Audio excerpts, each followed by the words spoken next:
Shalom saudara-saudaraku yang saya kasihi di dalam Tuhan, salam sehat bagimu. Kembali, saya Pendeta Joni Delima menjumpai saudara dalam program Renungan Pagi Penyejuk Iman, dan tema kita pagi ini antara tantangan dan harapan. Untuk pembacaan firman Tuhan, mari kita berdoa. Ya Tuhan, kami bersyukur bahwa Engkau mengaruniakan hari ini bagi kami semua, dan kami hendak mendasari kehidupan kami hari ini di atas terang firman-Mu.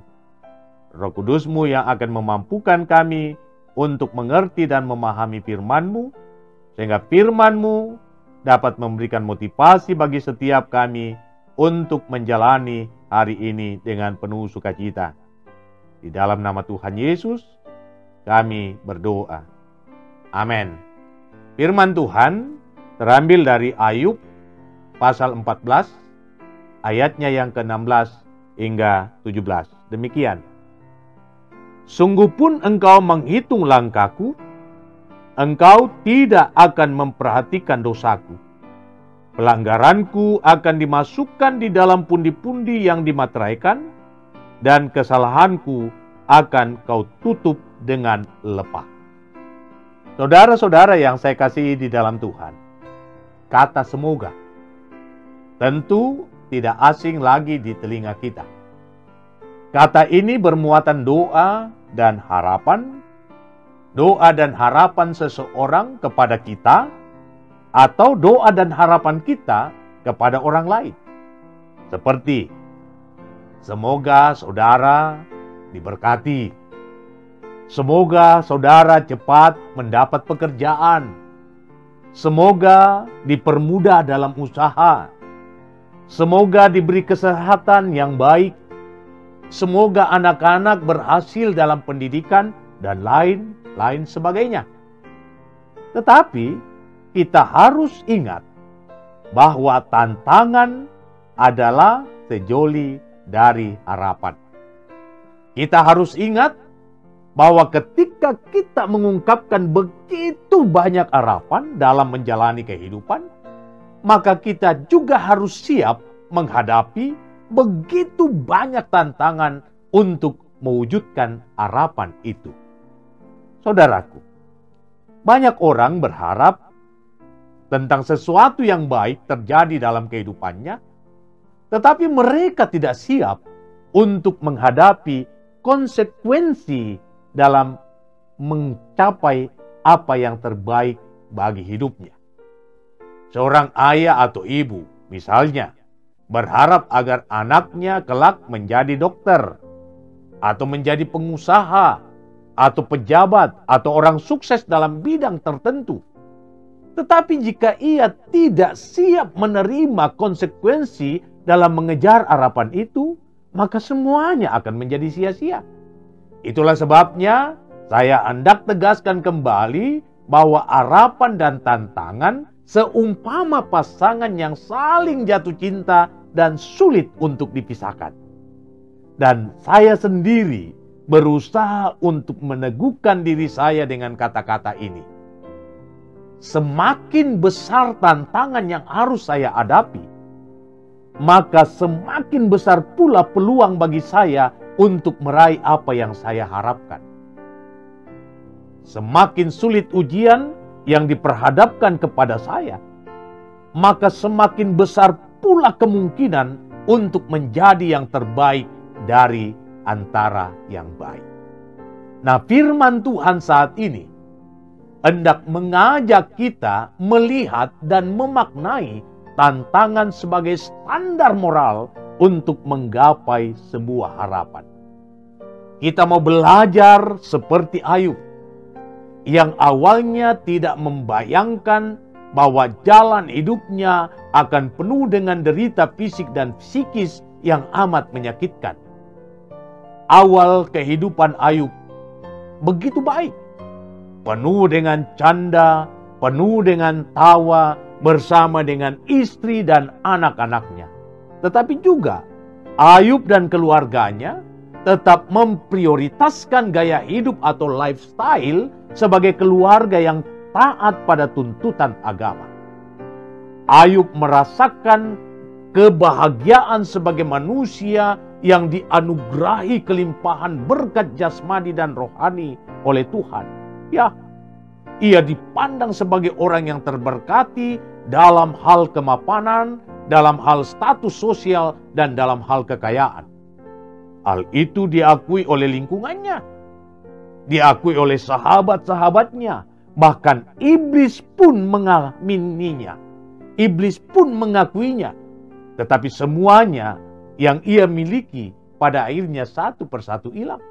Sehingga Ayub mengalami keterpurukan yang begitu dalam. Dan bahkan sahabat-sahabatnya mulai menganggap bahwa Ayub telah menyimpang jauh dari jalan Tuhan. Sehingga Ayub kena tula atau kena kutuk dari Tuhan.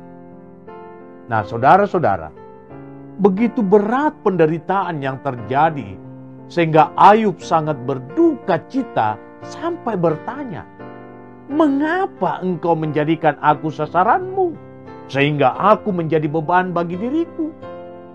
Tetapi sekarang ia telah membuat aku lelah dan mencerai-beraikan segenap rumah tanggaku. Semangatku patah, umurku telah habis, dan bagiku tersedia kuburan. Aku lebih suka dicekik dan mati daripada menanggung kesusahanku. Aku jemu. Aku tidak mau hidup untuk selamanya. Biarkanlah aku, karena hari-hariku hanya seperti embusan napas saja." Namun saudara-saudara, Ayub tetap percaya bahwa Tuhan memegang kendali kehidupan.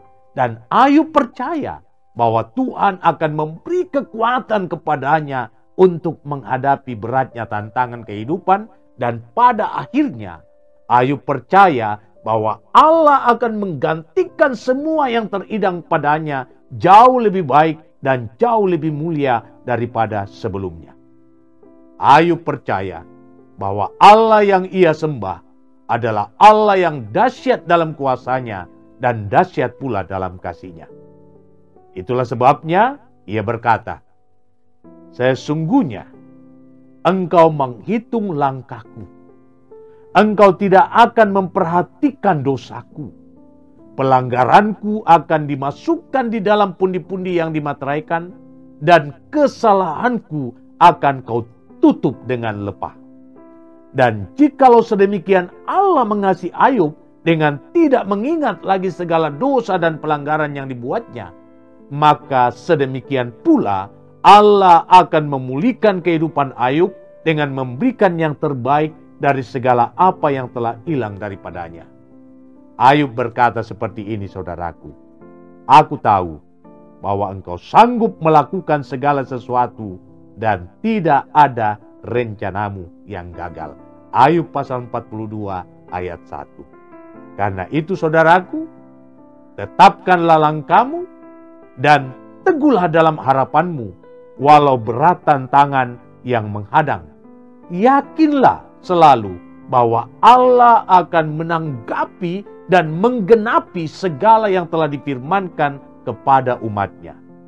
Sebab aku ini mengetahui rancangan-rancangan apa yang ada padaku mengenai kamu, yaitu rancangan damai sejahtera dan bukan rancangan kecelakaan, untuk memberikan kepadamu hari depan yang penuh dengan harapan.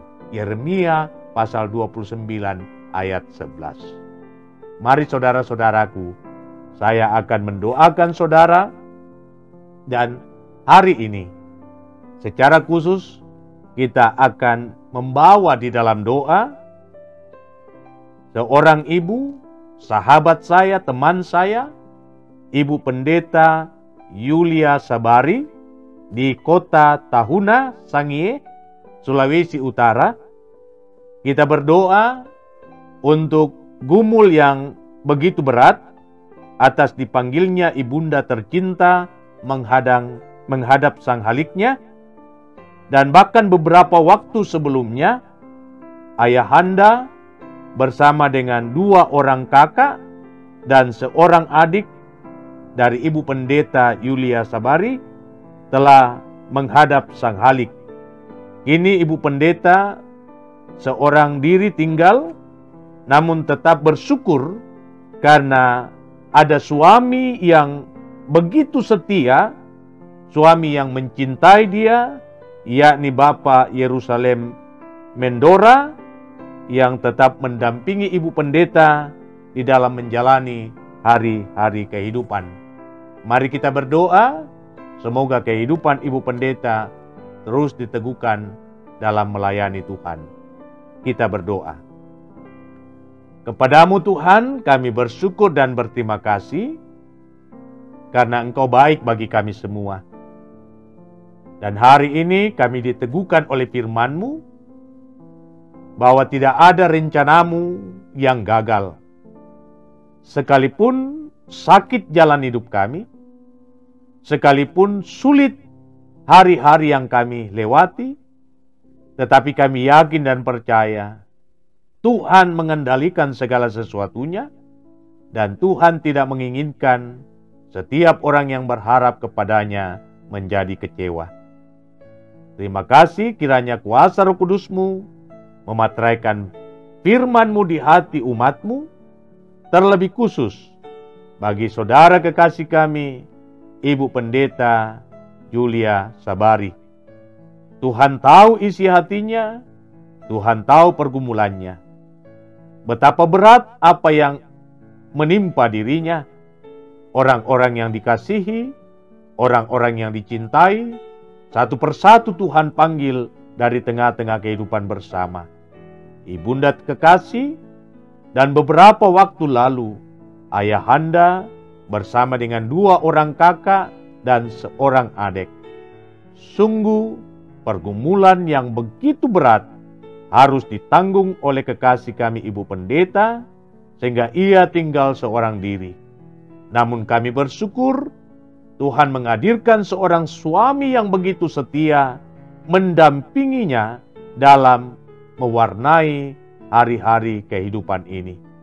Karena itu biarlah ya Tuhan, Engkau akan melapangkan jalan bagi Ibu Pendeta ke depan untuk menikmati segala kasih dan kebaikan-Mu, dan Tuhan akan mengganti setiap duka yang ada menjadi sukacita besar. Memberkati suami kekasih Yerusalem Mendora di dalam menjalani kehidupan, mengangkat tanggung jawab. Biarlah berkat Tuhan akan terus dinyatakan dalam kehidupannya, dalam menikmati kebersamaan dengan kekasih hatinya, Ibu Pendeta Julia Sabari. Memberkati semua umat-Mu yang mungkin hari ini masih menanggung beratnya beban pergumulan, berbagai persoalan yang menimpa kehidupan. Tangan Tuhan berkuasa untuk mengangkat semua persoalan itu dari bahu mereka, sehingga hari ini mereka dapat menikmati kehidupan yang penuh damai dan sejahtera. Lindungi seluruh umat-Mu dan berkati mereka satu persatu dalam segala harapan dan kerinduan ke depan. Inilah doa kami Tuhan, dan inilah keberseraan kami kepadamu.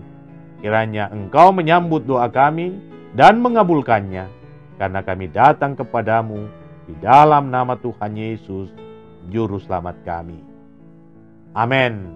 Saudara-saudara yang kekasih dalam Tuhan, jikalau saudara mempunyai pergumulan yang berat, saudara dapat menyampaikan hal itu lewat kolom komentar, ataukah dapat langsung menyampaikan lewat chatting melalui nomor WA yang ada di bawah ini. Selamat menjalani kehidupanmu hari ini. Tuhan Yesus memberkati. Hai Des, nama tu Eta. Saya mau nyanyi. Nyanyi situ yang nyanyi Yesus semuanya tuh manis. Yesus, namamu yang termanis. Yesus, tak sayudena waktu. Oh Yesus, tahu antat biatu datu. To temanis, namamu temanis. Yus, nama